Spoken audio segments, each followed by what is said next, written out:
Welcome back to the channel. Are you in need of charging your car? That would be the perfect time. Watch this video for the EVDANCE Home Charger Level 2. We'll start right away. It comes, of course, in the box, but it does come also in this nice pouch, so you have actually something to take with you if you want to. But the parts itself come pretty nicely wrapped, and you can see I did already unwrap it partially, so we'll do the rest together to get this one nice and neat. Ooh. Charger is, it has Wi-Fi function, so you can actually use an app for this one, and we'll go through that as well. Requirements for a level 2 charger is, as you may know, it's a 230 volt to 30 to 240 volt power needed at your home, which means you need to have the resources in your breaker panel. The old Trias, I believe, had that, for example, in case you have that still in your old household. But be careful, not every plug is the same. So you have to have one of those NEMA plugs, which are electric car rated. Very, very important.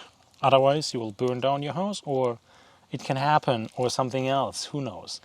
Very dangerous if you don't follow those rules. So I want to disclose as well, I'm not an electrician, so everything I'm saying here, take it with a grain of salt, do your own research. But after I had this installed, here's by the way my face, after it is installed, I'm able to plug it in. So that means level 2 chargers you can use for your electric car, and that is pretty cool. And this EVDANCE, let's go through the specification here a little bit and what they deliver. Very important is, that's what I had to learn the hard way, there is an EVDANCE app guide.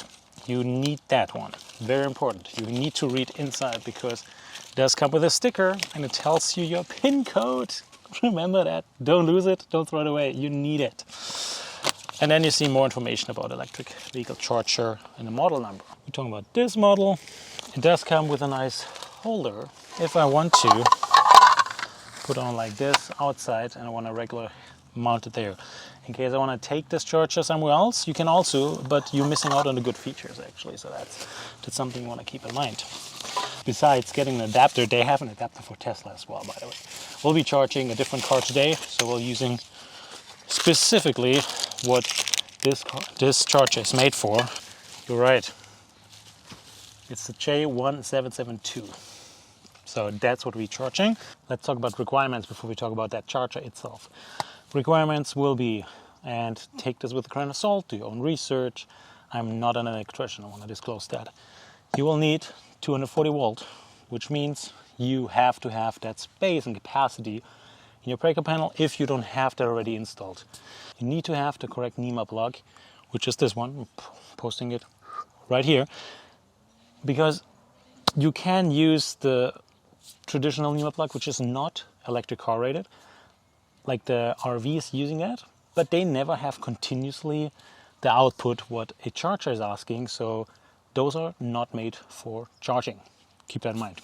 So I'm using this outside plug, and I'm using this outside box, which now looking up, we had a lot of rain, it survived. So I did not have our beautiful EVDANCE charger connected, because you can just easily unplug it if you want to, which means taking it out, done. J1772 standard. So a lot of electric cars here in North America, at least, they are equipped with that J1772 plug. So that means that they can charge it. Tesla has a different plug. It is Wi-Fi enabled, and it does come with a mount for everything outside. So you could, in theory, just have everything outside mounted. So not a problem at all. It comes with a 25 feet extra long cable. That's what they say here. It's a weatherproof IP66 rated, built-in withstand rain, dust, and powerful water jets. And then we do have the capability of setting timer. We can also adjust the charging power. So the maximum what this one can charge is 40 amp.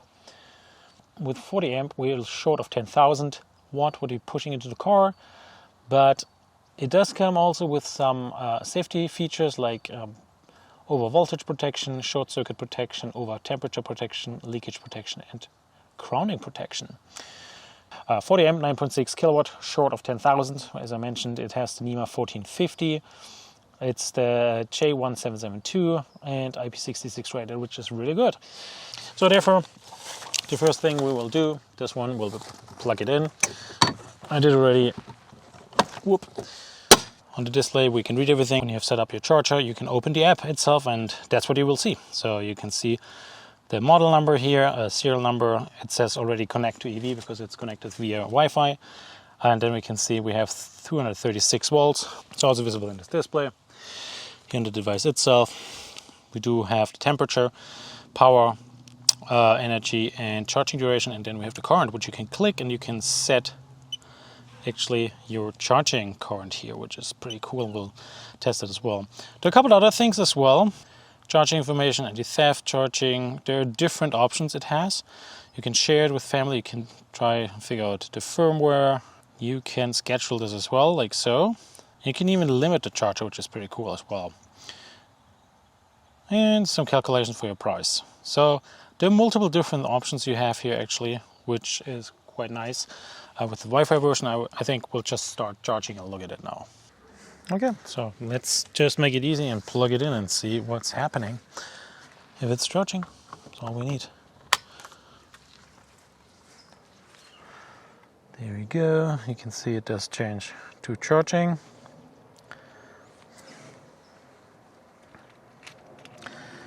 Not only needs to ramp up. Let's see how much we can get out of this.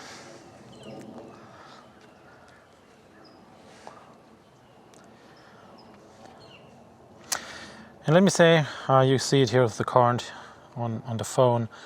It's ramping up 20 amps or 40 amps, which is pretty nice and convenient, especially when you're in an off-grid setup like I am. And video link up there for an update on what's happening here.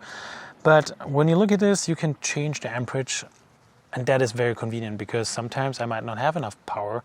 It might be rainy, it might, different reasons, and you can just limit the power going in. But it looks like now we reached the maximum possible of charging current right now. So this is the max we can see. Let me get into the car. So, and here we are.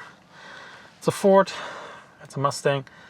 So you don't get too much information about the charging itself, but we can see at least it was at 68%, now it's 69%, and we can see start charging and 100% charged when that will happen. So this is good to see in here as well, but I prefer the app. I can see more in the app.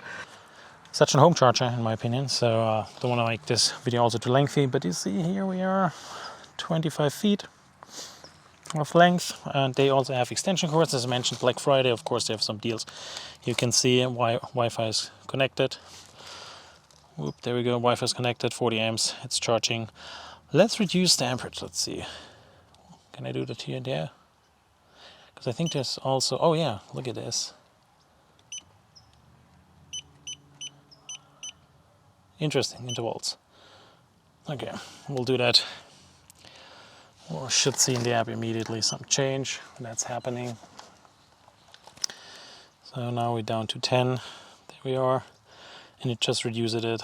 Ah, that's nice. Let's put it up a little higher, a notch. Then we can see that as well. Yeah, it just works pretty well in that regard. And if you don't want to charge it anymore, you can just stop charging when you're not home. Isn't that amazing? And that also means here you can see stop charging here in a corner. That's the indicator. Pretty much, let me give you a little bit better here. You can see what the indicator lights mean. And you can also just start charging again. So pretty convenient. Wi-Fi is important, as I mentioned, for me. Living in an off-grid scenario, that makes it very comfortable. Let's go up 40 amps. I need the power. We have two charging modes. Plug and charge mode, plug the charger connector to the car and start charging. Straightforward. The anti-theft charging mode, the charger can only be controlled by app. Well, does that also mean when I unhook it, that it is then done charging or not? So now I'm done charging, but hey, I want to continue charging. or I'm a thief coming here. Oh yeah, you can plug it in. So you see, nothing's happening. You even see here it's just blinking blue. What I need to do is just here swipe over, slide to charge. Ha! Pretty cool. That's the anti-theft function. That is good, because that makes it very convenient for you at home to have it always mounted. Oh, yeah. Nice. All right, I'm pretty happy with this. I'll let it charge a little bit more. If you have any questions how that works and what you can do or what you can't do, just leave the comment section below. This is charging now. I'll need this car full later, so it's a good time to just test this. There we have it, and it says it's charged. We can see it did charge. Is that accurate? 23 kilowatt hour, possible. Didn't do anything, but I can see here it's a little blinking. And when you go into account and look in charging record, you can see I did charge it over the course of 5 hours, up to 23 kilowatt hours we put into the car, and I had it limited to 20 amps. Just to keep that in perspective, because when you look at the first one and the third one is the full charge or the full speed without throttle, and the other one is just reduced amperage. But pretty cool to see that it does work, I think. And that's the most important, let's be honest. And here's the display, what it shows. Hope you enjoyed that little quick video. Don't forget about the Black Friday deals, and there's also a voucher. So you have to scroll through the description and maybe the first comment, and then you will see some nice and neat discounts you can have. Thanks for watching. Cheers!